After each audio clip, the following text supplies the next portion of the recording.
Hey there, it's Chris from Good Roads. In the last video, I pressed a deck blank using a set of 3D printed molds, and then I designed the shape that I want to cut that deck into, what kind of shape I want that board to end up being. And the design I came up with, I'm really happy with. And I'd like the option to be able to make more than one of them. Making a single really nice deck is a huge accomplishment as a shaper, but I'm at a point in my journey where what I can do to grow as someone who builds boards is to grow my skills and grow my tooling so that when I make a board that I like, I can make multiples of them so that I can get them out to other people to enjoy. Making multiple decks is kind of a completely different ballgame than making a single deck. There's a bunch of different problems to solve and different skills to build, and one of the things that I'm most concerned with is repeatability and accuracy. Basically, how do you make the same part over and over again quickly, because I don't want to be spending all my time doing this, and reliably, making sure that everything is the same as it goes through. And one answer to that question is jigs or templates. These are pieces of equipment that you can make that allow you to do a very specific task over and over again in the same way. So, in the interest of building my skills as a shaper, in this video, I'm not just gonna shape the deck that I pressed in the last video, I'm also gonna make a template so that I can make that same deck as many times as I want. Now, the easiest way to do that is basically to just make a spare deck that you can then bolt to your blank. You can use that as a template for cutting and then routing, and that'll give you the same shape every time. But I wanna do something it's got a little bit less room for error, something that's a little bit more complicated, but I think will be a better tool for me. Let me show you what I came up with. For the direction I'm going, I needed a flat base. So to start, I cut myself out some plywood that's just about the dimensions of the deck that I'm looking to make. The kind of template that I'm making is basically a projection of the shape of the board onto a flat plane. The flat base of the template makes it very easy to follow with a bandsaw or with a router table. In order to do that, the deck needs to be supported up and off of that base, so I'm trying something a little interesting here. I 3D printed these parts, and they're just small sections of the mold that I used to press this deck, so they have the exact contours of the deck blank, and the bolt holes are consistent with where they would be in the board. If I get them aligned correctly, they should perfectly support the deck as it goes through cutting and trimming.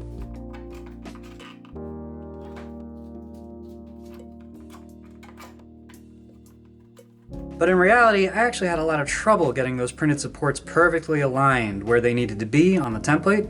I really like the concept here, I think it's a good idea, but if I ever go this route again, I'm gonna try to figure out something different that's a little bit easier. But this time around, to solve those issues, I just ended up measuring out all of the alignment right on the base of the template and then gluing the supports in place.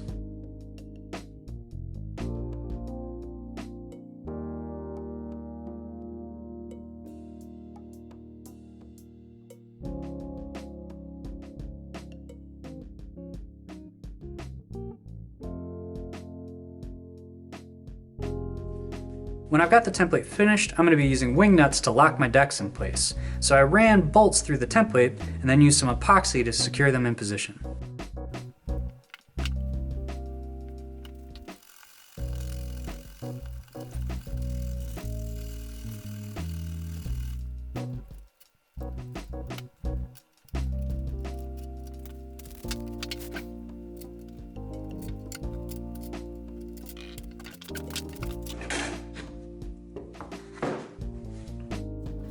Once the epoxy had cured, I have a template that I can now clamp my blanks into in the exact same orientation every time.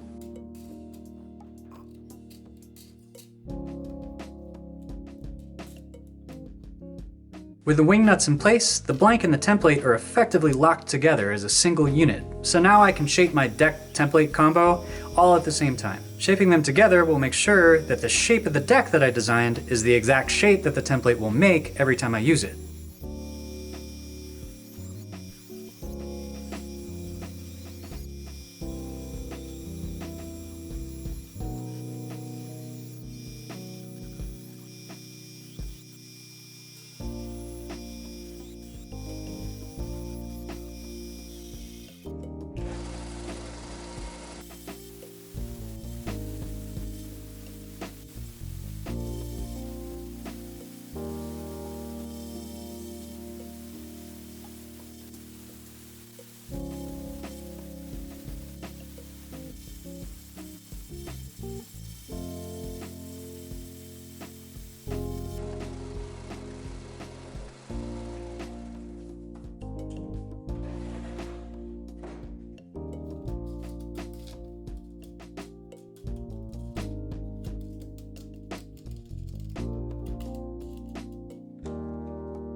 And now I can remove my deck blank from the template, and the template's done.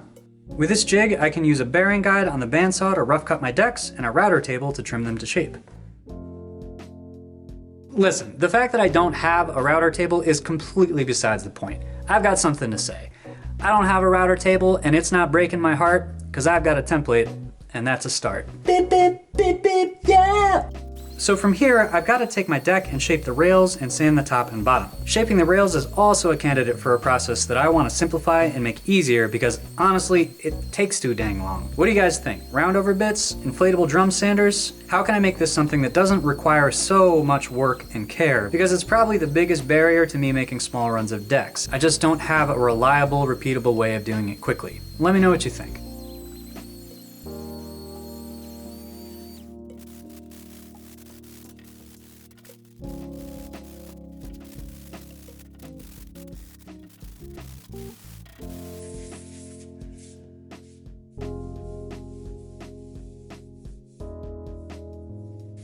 All that said, doing it by hand does get you a really nice result though. And here it is. I am really, ooh, that's nice.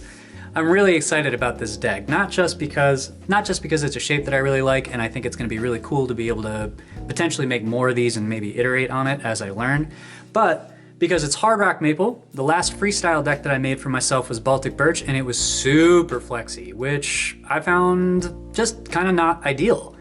This one's gonna be nice and stiff, and the changes and updates that I made to the shape of the deck should mean that it should be more fun to ride. It should make tricks more engaging and easier, and that's the whole idea. We make decks, we ride them, we figure out what we like and don't like about them, and then we update so that we can make better decks as we go on. I'm also excited because this is gonna be the platform for my first full set of wheels that I'm gonna cast coming up here on the channel. I'm really looking forward to that. And I'm excited because I might be able to make multiples of these. So if you'd maybe be interested in grabbing one of these decks after I figure out graphics and all that, let me know down below and maybe we can expedite that process a little bit. Now, there's one more thing that I wanted to address before the end of this video because a couple new shapers have reached out to me asking about it and because it happened to me in this build, and that's delam or delamination. Delamination is when the layers of your deck, the layers of your layup don't bond together properly, either during the layup because there wasn't enough glue or there wasn't enough pressure, or afterwards because of some kind of structural flaw in your materials or your glue seams or whatever it is. The result is that you get gaps in between your layers. And here's the deal. It happens. We're hobbyists, right? We are making things on a small scale. We're making them mostly by hand. We're learning as we go. We're getting better and better at the things that we do. And it's kind of part and parcel that as you're doing those sorts of things, mistakes are gonna happen. And delam isn't the end of the world.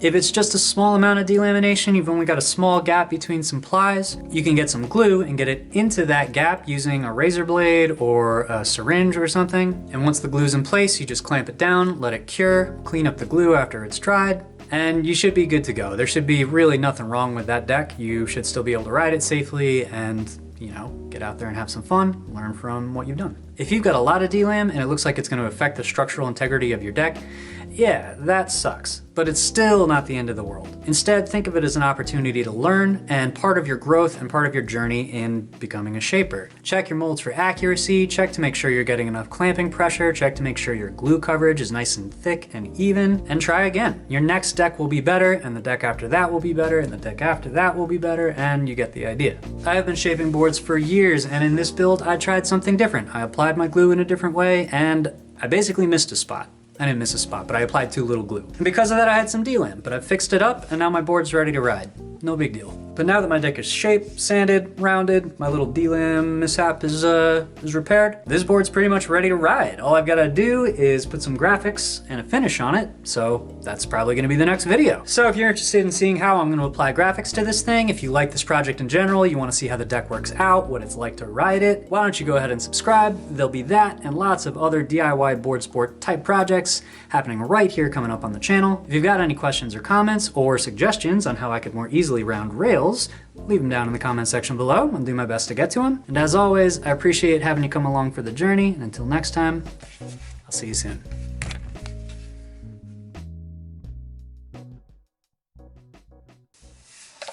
That just feels really nice. If you're making boards for yourself, take the time to do the sanding. If you're trying to make a lot of boards, it's a lot of work and probably not super worth the effort. But man, like a well-tuned rail is just, yeah, one of the benefits you can get from making your own boards.